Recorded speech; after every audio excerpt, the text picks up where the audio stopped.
can't go, and Tyler Johnson. What have you seen from him this week in practice, and do you think he'll be ready for a larger role if Antonio can't go? Well, kind of what I said a couple weeks ago, Tyler, Scotty's, the guys that don't play a lot, they're just waiting for an opportunity, right? I got the ultimate trust in everybody on this team.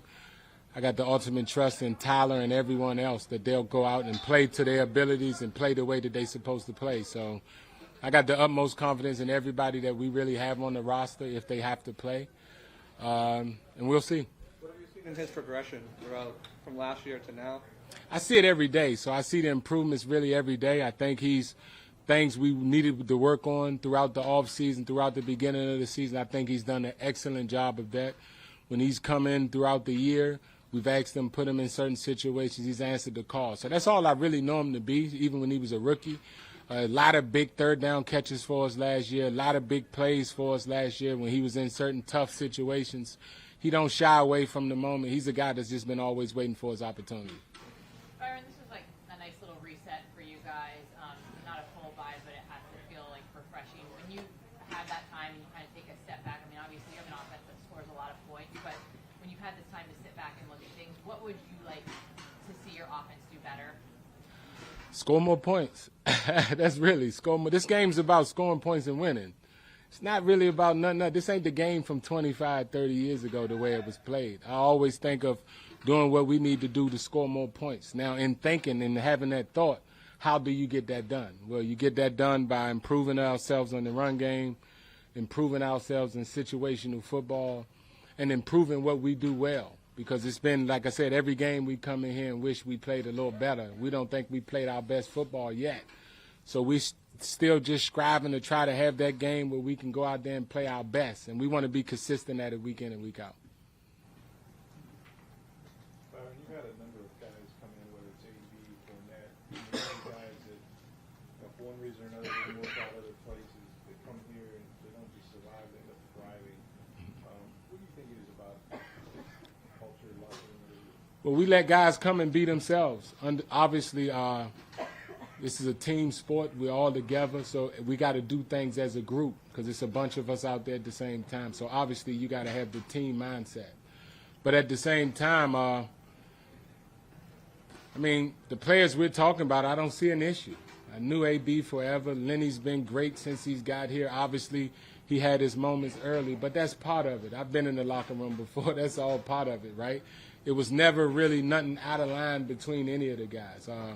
These guys love football, and as long as you put guys together that love football, the football will speak for itself. So it's our job really as coaches to just figure out what they do well, keep asking them to do what they do well, what they don't do so well. Let's try to improve on it. Let's try to get better at it so we really have no flaws in our game. And those guys come in and work at it. Not just those guys, everybody. And in this environment, right, in this environment that we got, it tends to show who people really are. I tend to think all those guys are good guys, not what the perception is of those guys, from me knowing those guys personally. So it's always good to see those guys doing well. Byron, in your time from player to coach, how have you seen the culture in the NFL change from a diversity and an inclusion standpoint? I don't know I can't really answer that question. That's really tough to say from those two questions that you asked me of any change in that part. I think the game has changed. The way the game is played has changed. The way teams play football. I think when I was playing football, me and Tom talk about it all the time. When I was playing football, I remember having 178-yard days, and they were great days.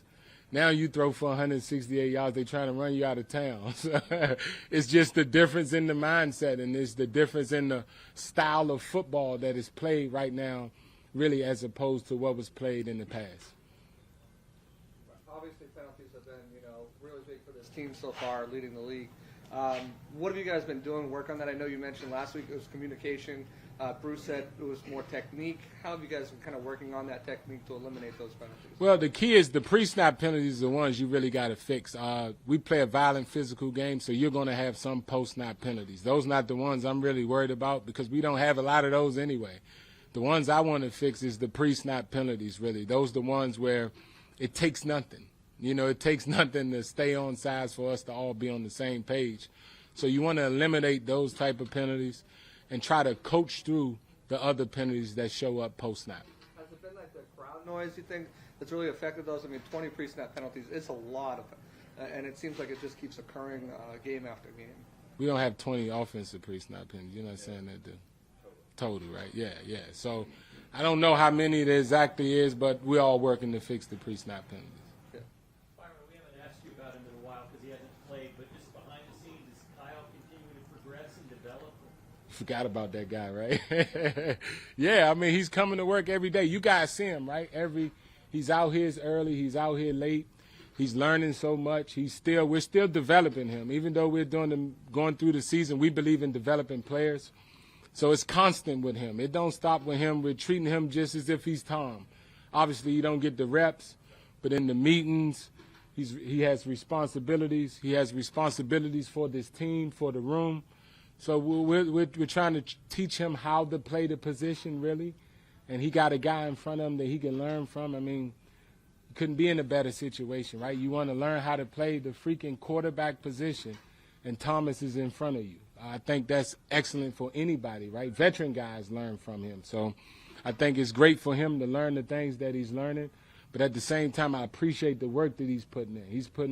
His kid's putting in a lot of work to not be playing a snap. And that's how you get better in this league, and you just appreciate that as a coach.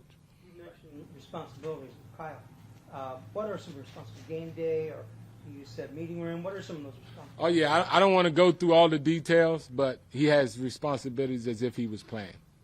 Does he typically, is he a scout team quarterback, or is that usually Ryan that's doing it? He gets some. They all tend to get some. Trying to piggyback off his progress, what about Robert Hainsey? How's he been progressing? If something were to happen, Jensen, would he be the next guy up, or would it still be Marpet, you think? We'll see if that was to happen. But he's getting better also. Like I said, we believe in developing players. We're not just going to sit them guys over there. We believe if you're on this team, you're capable of playing. I don't have nobody on offense that I don't trust and don't believe in. So everybody that's over there got to always be getting themselves ready to play, because that's how I feel about them. That's how we feel about them. If need be, they'll come in. Obviously, some guys can't be the guy that's in front of them, but we just want them to be their best selves, whatever that is. We know the skill set. We know the talent.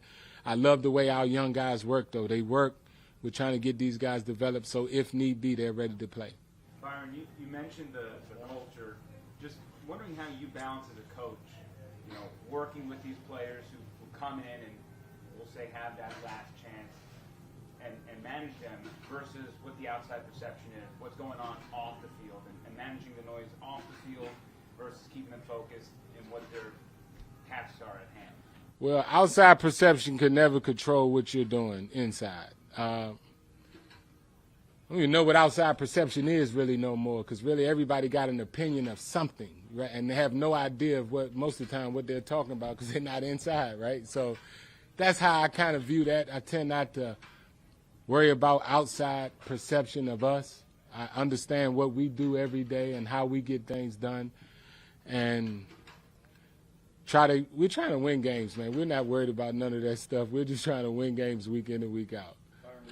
Tom's always going to do his best work from the pocket. But we've actually seen, I'm not talking about his running, because he makes plenty of fun about running 30-yard runs and a 10-yard run. But in truth, I mean, he's actually made some plays, extended or planned.